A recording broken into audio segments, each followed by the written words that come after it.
donem pas al doctor Ramírez Montesinos, que ens parlarà d'això, de quan el colesterol no és l'únic culpable. Endavant, Rafa, quan tu vulguis. Muchas gracias a tothom, Cristina, por la amable presentación. Disculpadme por los problemas técnicos que han hecho que no podamos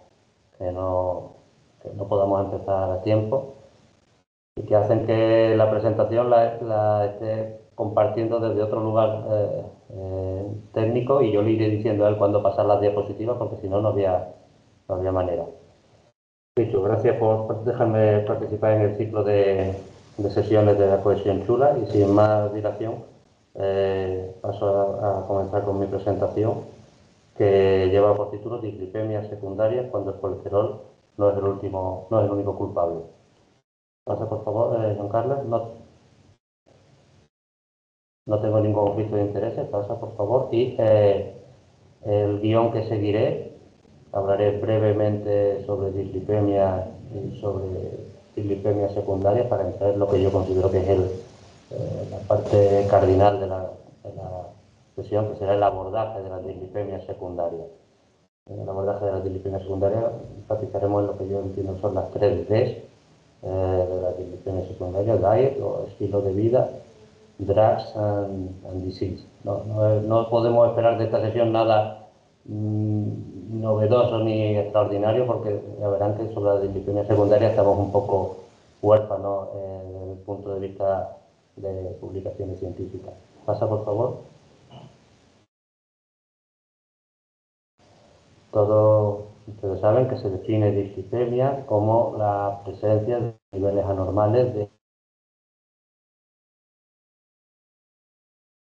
una prevalencia de la dislipemia, puesto que estos puntos de corte, estos niveles lipídicos, varían en función de la raza, en función del sexo, en función de la edad, en función de diferentes condiciones fisiológicas. Incluso existen muchas personas que están bajo tratamiento hipolipemiante sin haber sido previamente diagnosticados de dislipemia, con lo cual es difícil conocer la magnitud del problema al que nos enfrentamos, pero se estima que su prevalencia mundial es aproximadamente un 24% de la población, y en algunas zonas concretas, como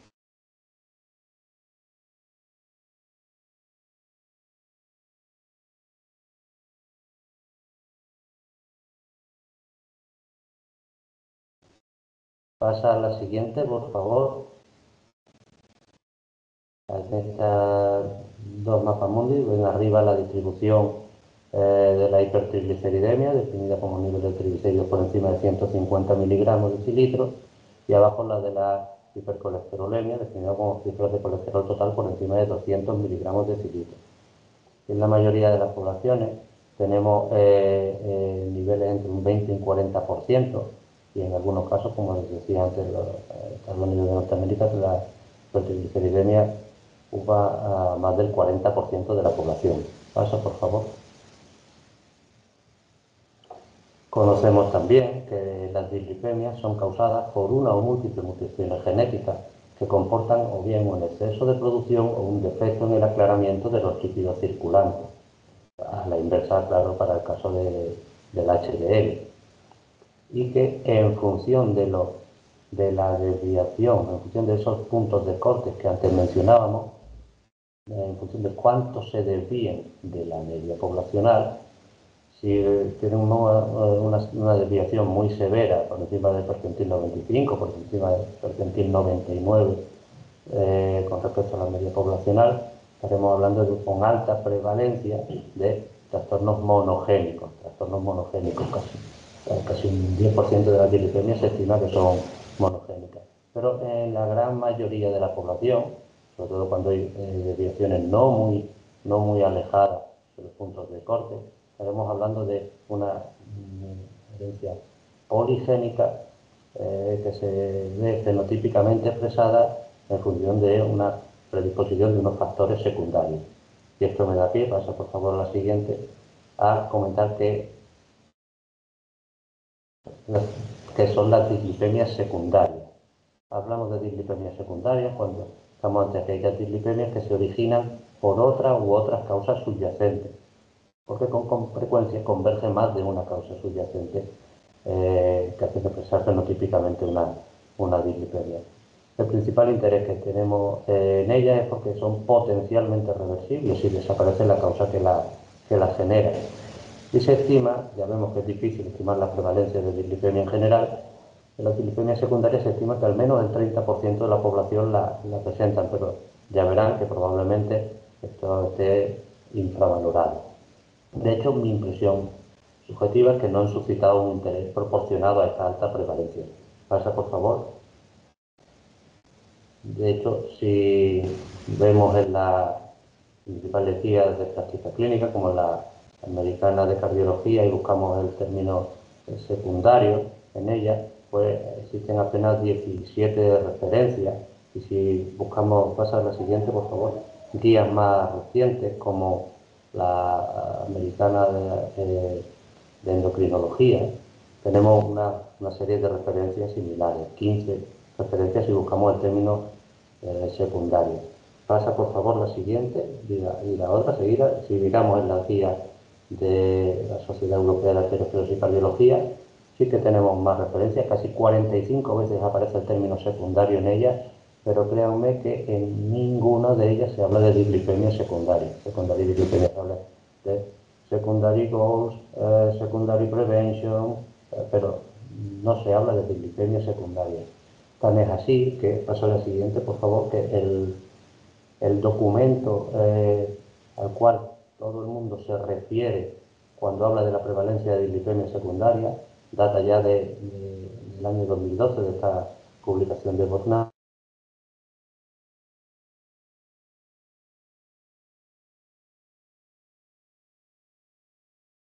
Lípidos de la Universidad de Michigan, se cogió todas las primeras derivaciones que tenían a su consulta desde el 2004 a 2011, analizando más de 360 posibles factores de secundarismo de la dislipemia, hallando que en más del 10% había muchos factores para causar esa dislipemia secundaria, y al menos uno existía casi en el 30% de la población estudiada. Pasa a la siguiente.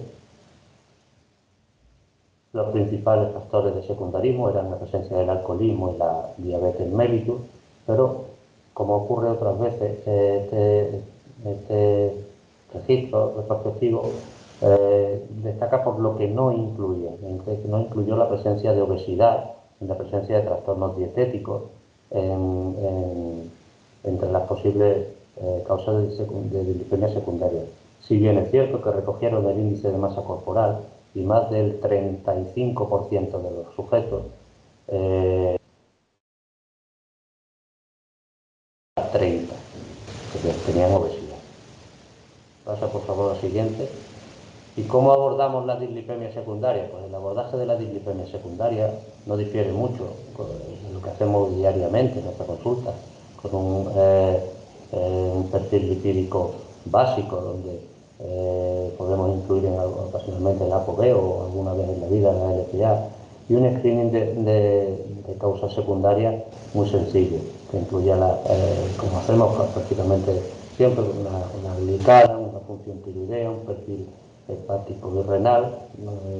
No olvidemos la presencia de proteinuria, aunque el aclaramiento de creatinina sea renal, pero sea normal, perdón, pero no olvidemos la presencia de proteinuria. Y luego se puede incluir, excepcionalmente, unos anticuerpos antinucleares, una proteína C reactiva.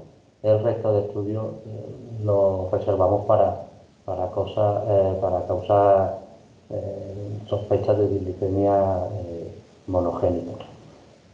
Pasa a la siguiente, por favor.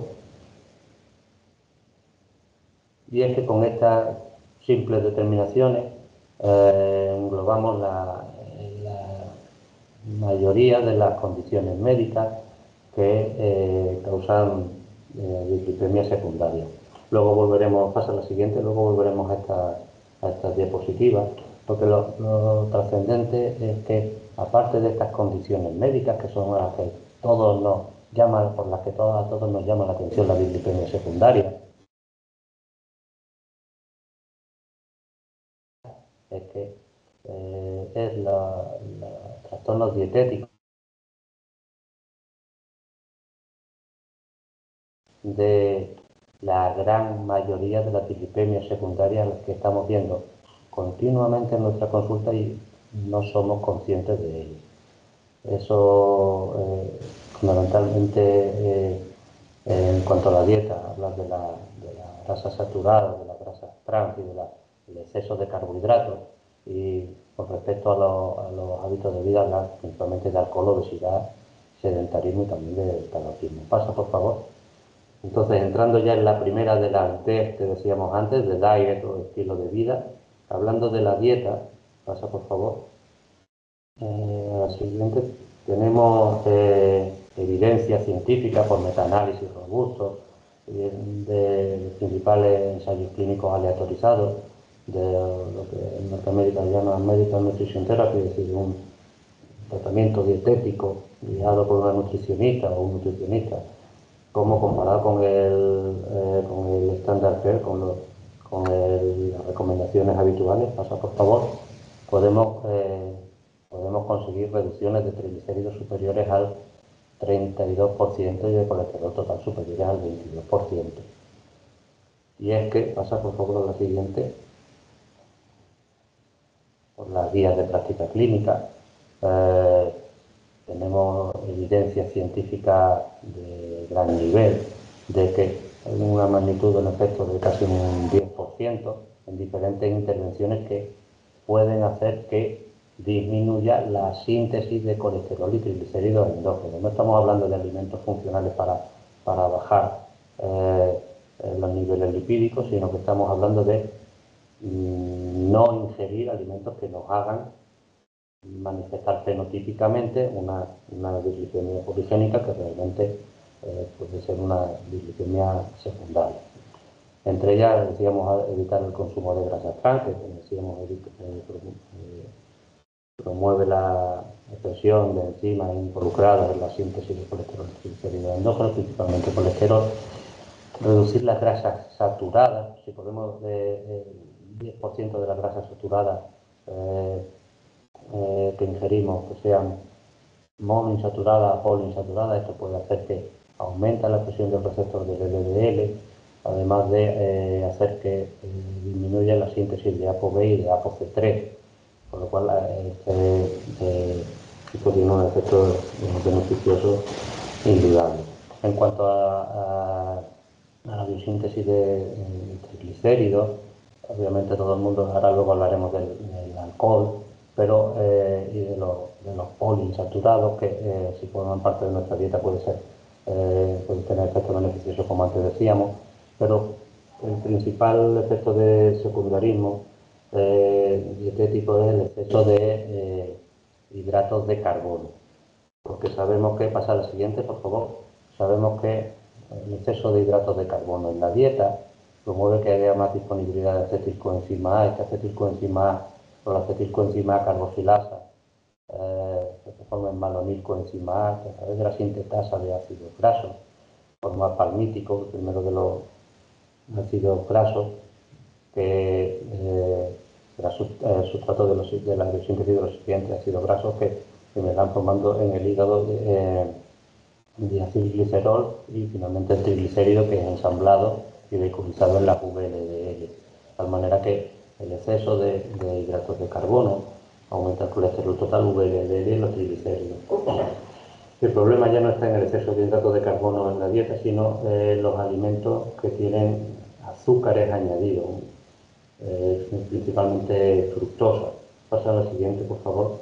De hecho, este consumo de grasas trans y de ácidos grasos saturados y de azúcares añadidos, principalmente con fructosa, está ampliamente extendido, como nos recordaba en el excelente documento de recomendaciones dietéticas de la SEA, está ampliamente extendido en los alimentos ultraprocesados, en la dieta habitual de la mayoría de las personas, desgraciadamente, como pueden observar en este pequeño relato de alimentos ultraprocesados de origen industrial. Entonces hay que intentar evitar esto, como para evitar la presencia de dislipemias secundarias. Como concluía el documento de la SEA, tenemos que promover una alfabetización alimentaria, una cultura nutricional, principalmente, en primer lugar, en los profesionales sanitarios, que nos hagan conscientes de la herramienta que tenemos con la dieta para disminuir la presencia de dislipemias. En este caso, muchas de ellas son dislipemias secundarias, como decíamos, y luego a nivel poblacional, estrategias que permitan implementar un consumo razonable de estos alimentos que, por desgracia, actualmente forman parte de más del 10% de la dieta. Pasa, por favor, al siguiente. Pero hablando de dieta y hipercolesterolemias o dislipemia secundaria, tenemos que hablar del alcohol. Porque el alcohol es responsable de la mayor parte de la hipertrigliceridemia secundaria, como veíamos en el artículo de Bonnala. Y aquí en esta gráfica pueden ver la presencia, cómo de extendido está la presencia del alcohol en las dietas de las diferentes sociedades. Entonces, la prevalencia de personas que han consumido algo de alcohol en los últimos meses, y vemos que salvo países de influencia musulmana, el alcohol está en un 60-70% de muchas de las sociedades. Pasa a la siguiente, por favor. Y si bien es cierto que sabemos que consumos muy moderados de alcohol, inferiores a 20 gramos por semana, tienen un efecto beneficioso a nivel lipídico porque estimulan la lipoproteína lipasa, de tal manera que disminuyen los triglicéridos y el VLDL. Sabemos bien que a partir de 30 gramos por semana se produce un incremento progresivo de los niveles de VLDL y triglicéridos, además aumentando también la síntesis endógena de insulina. Con lo cual hay que fomentar un consumo moderado de alcohol que no repercuta en un exceso de dislipemia secundaria, en este caso de hipertrigliceridemia secundaria. Pasa a la siguiente, por favor. Con respecto a la actividad física, sabemos que a nivel mundial, el 30% de la población, en España estamos un poco mejor, el 20% aproximadamente, tiene lo que llamamos inactividad. Y la inactividad hace que disminuya la sensibilidad a la insulina. De hecho, sabemos, paso por favor, que en ensayos clínicos rigurosos, la eficacia del ejercicio combinado, aeróbico y de resistencia, mejorando esta sensibilidad a la insulina, consigue reducciones de triglicéridos y aumento de HDL como cabía esperar. De tal manera que es otra medida que debemos implementar para evitar la mayor parte de las glicemias secundarias que vemos cada día en nuestras consultas, quizás sin darnos cuenta de ello, o sin ser conscientes de ello. Pasa, por favor. Pero si hay de algo, digamos, que es lo que hay que hablar en esta sección, si hablamos de dislipemia secundaria, es de obesidad. Ya veíamos que en el estudio de Bonnala, que establece la prevalencia de dislipemia secundaria, el 34% decíamos antes que eran obesos y no lo registraron como una de las variables.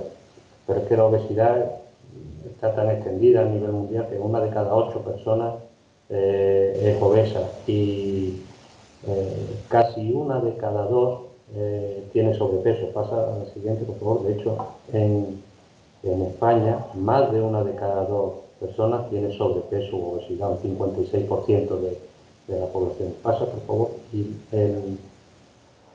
Y este excelente documento de revisión de la Asociación Americana de Obesidad y la Asociación Nacional de Lípidos nos recuerdan cómo esta obesidad es la principal causa de dislipemia secundaria, nos recuerda cómo el 99% de los triglicéridos que tenemos están en los adipocitos, como en situación de normopeso el 25% del colesterol libre está en el adipocito, pero en sobrepeso o obesidad es el 50% del colesterol libre que está en los adipocitos. cómo medidas encaminadas a reducir un 5 o un 10% de peso nos confieren, pasa a lo siguiente, por favor, nos confieren una reducción proporcional a esta medida de pérdida ponderal de los niveles lipídicos que antes comentábamos, de este patrón de dislipemia asociada a la obesidad que escribía Melissa Austin hace ya casi 50 años, con más de 50 años, perdón, con aumento de ApoB y de colesterol total, de VL de dislipemia. Perfecto. Entonces, pasa a la siguiente, por favor.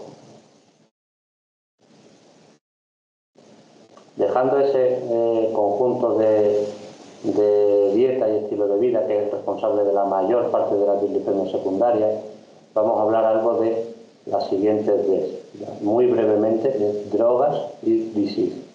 Sobre drogas, pasa a la siguiente, por favor. Es muy difícil establecer qué porcentaje de las dislipemias secundarias son secundarias a fármacos, porque es muy difícil establecer cuál es el porcentaje de las dislipemias secundarias. Pero lo que sí es bien conocido es que muchos de los fármacos que empleamos diariamente se asocian a elevaciones o alteraciones del perfil lipídico. En el ámbito cardiovascular, la amidarona, por ejemplo, tiene un efecto que eleva de modo variable el LDL colesterol, porque puede interferir con el receptor del mismo. Los beta bloqueantes inducen cierta insulinoresistencia, que hace que eleven los triglicéridos y baje el HDL. Los diuréticos, tanto de asa como las peptidas, pueden tener un efecto leve sobre el triglicéridos. La indapamida quizás sea el que tenga un perfil más neutro. Especial atención sobre los glucosúricos, en concreto la canaglifosina puede producir elevaciones del LDL de hasta el 8%. En cuanto a las hormonas esteroideas, es bien conocido que los estrógenos proporcionan una situación realmente poco común en lipidología, en la cual hay una elevación del HDL con una elevación al mismo tiempo de los triglicéridos, porque inhiben la lipasa hepática, con lo cual no se produce la lipólisis de triglicéridos. Por otra parte, aumenta la presión del receptor del LDL, con lo cual disminuye el LDL circulante porque aumenta su aclaramiento. Los moduladores selectivos de los receptores estrogénicos, como son el tamoxifeno o el tamoxifeno, tienen un efecto similar. Y por contra, los anabolizantes esteroideos o el danazol, ampliamente utilizado en edema hereditario o en endometriosis, por ejemplo, tienen el efecto opuesto, aumentan el LDL y disminuyen el HDL. En cuanto a los inhibidores de la proteasa, ya la doctora Leno hizo una excelente revisión en su momento, pero sabemos bien que los inhibidores de la proteasa clásicos, como el ritonavir, proporcionaba grandes elevaciones de los triglicéridos. Más el dinavir, ¿no? Son algo menores estas elevaciones, pero también proporcionan efectos trigliceridemia. Los inmunosupresores, ciclosporina, tacrolimus, ciclofosfamida pueden tener un efecto variable. Los antipsicóticos, tanto los antiguos como el haloperidol, como los más modernos, como la olanzapina, promueven también la insulinoresistencia de tal manera que elevan triglicéridos y disminuyen HDL. Y especial atención a los retinoides. Prácticamente los retinoides están muy utilizados en dermatología, principalmente en el acné vulvar. Una de cada 5 personas que toman retinoides presentan grandes elevaciones de los triglicéridos, porque se promueve la expresión de la ApoC3, el receptor nuclear de los retinoides promueve la expresión genética de la ApoC3. Pero existen muchos fármacos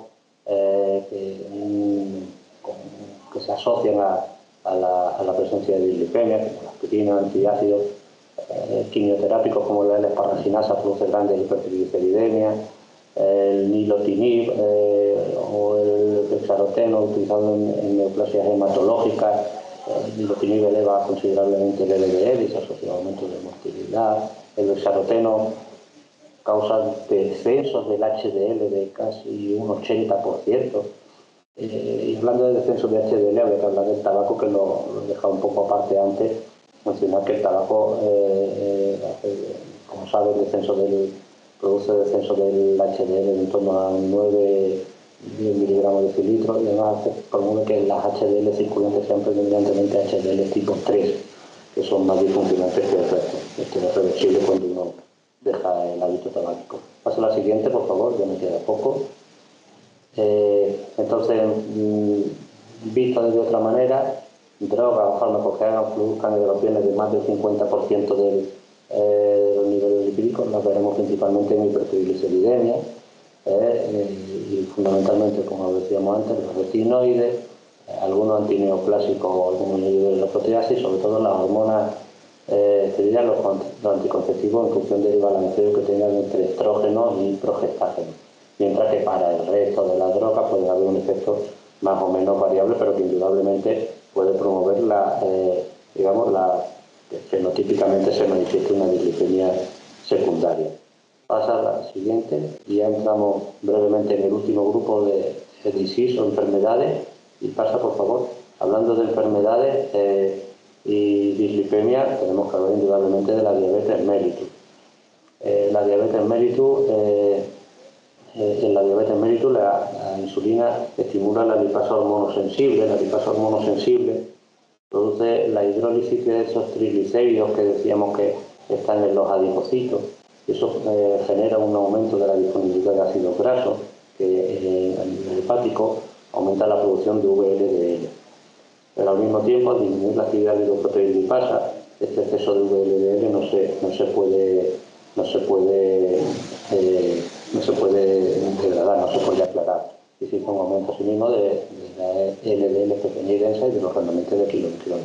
Pero lo trascendente, una vez más, es que si vemos la prevalencia de diabetes en tiempos que se hizo el registro de Gonala, entre el 2004 y el 2011, la prevalencia era en torno a 240 millones de diabéticos en el mundo, y actualmente la prevalencia de diabéticos es más del doble, con lo cual esa dislipemia secundaria, que era el 10%, era el 8 o el 10% de la registro Gonala, probablemente hoy esté duplicado. Bien, pasa a la siguiente. Les dije que volveríamos a esta diapositiva y para hablar muy someramente de las condiciones médicas, que muchas veces es lo que más nos gusta porque es lo más específico, pero que realmente lo más sensible es lo que abordamos con anterioridad de dieta y estilo de vida. Pero en cuanto a estas condiciones médicas, hablamos de la ictericia obstructiva o los trastornos colostásicos, ya sean de colostasis intrahepática, como hepatopatía, cirrosis bilioprimaria. En todos ellos no se pueden liberar ésteres de colesterol por la vía biliar, no se pueden eliminar. Entonces, el acúmulo de colesterol que no se puede esterificar, y este acúmulo de fosfolípidos, produce un aumento de LDL, y ese aumento de LDL muchas veces es espurio, porque realmente lo que manifiesta un aumento de una lipoproteína es la lipoproteína X, como saben, que vehiculiza este exceso de colesterol no esterificado. Es algo de tamaño, de densidad es parecida a la LDL, pero de tamaño un poco mayor, casi como una IDL, y no se asocia a un aumento del riesgo cardiovascular. El hipotiroidismo, por su parte, sabemos que la hormona tiroidea estimula la 7-alfa-hidroxilasa, que hace que el colesterol se esterifique y se pueda liberar se pueda eliminar por la vía biliar, y también aumenta la expresión del receptor del LDL, de tal manera que aclara el LDL circulante. De hecho, en presencia de hipotiroidismo, aumenta el LDL casi un 30% y aumenta también la ApoB y la LPA. En el síndrome nefrótico se ha descrito que la pérdida de proteínas por la orina promueve un aumento de la síntesis de LDL y VLDL hepática. Aparte, también sabemos que en el síndrome nefrótico existen niveles circulantes de PCSK9 mayores que en el resto de la población. La anorexia no se sabe bien los mecanismos, pero se asocia un aumento de colesterol total y LDL que con el reinicio de la ingesta va posteriormente normalizándose. Ya hablábamos antes de las situaciones de insulinoresistencia, la insuficiencia renal crónica, hay una disminución de la actividad de la lipoproteína lipasa y de la lipasa hepática, con lo cual aumentan los triglicéridos y HDL.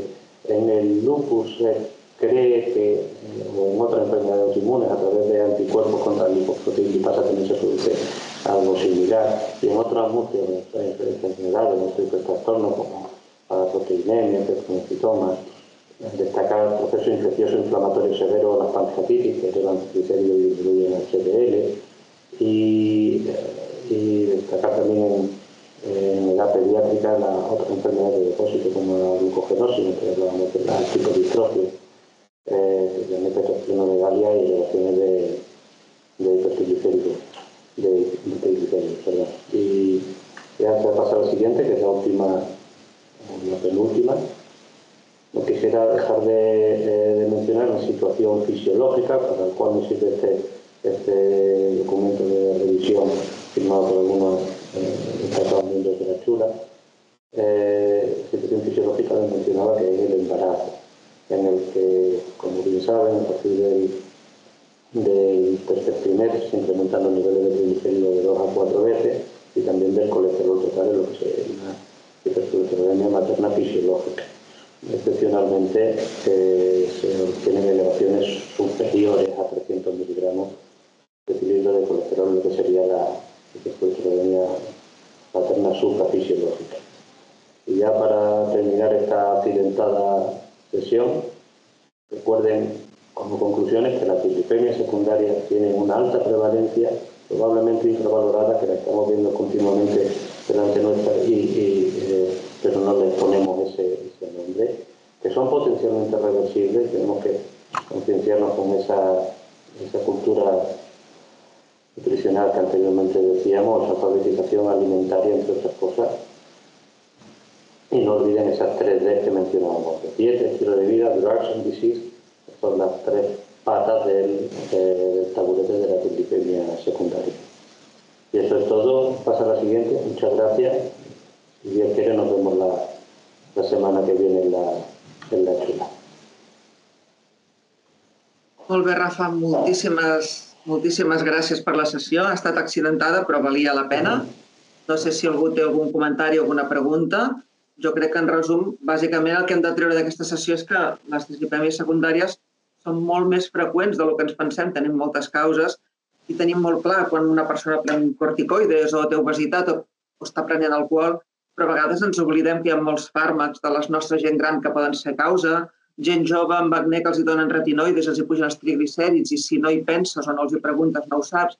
És a dir, que una bona història clínica i un bon reflexionar de buscar les causes d'aquestes dislipèmies o alteracions lipídiques és bàsic per poder tractar bé els nostres malalts. No veig cap mà alçada, no sé si hi ha hagut algun comentari, i si no, com que avui ja estem fora d'hora, doncs ho deixem aquí. Us emplaço, com ha dit ell, en el congrés que tenim la setmana que ve a Reus i, si no, la següent sessió l'últim dijous del següent mes. Moltes gràcies a tots. Moltes gràcies, Rafa. Moltes gràcies a vosaltres. Adéu, bon dia, gràcies. Adéu, bon dia. Gràcies.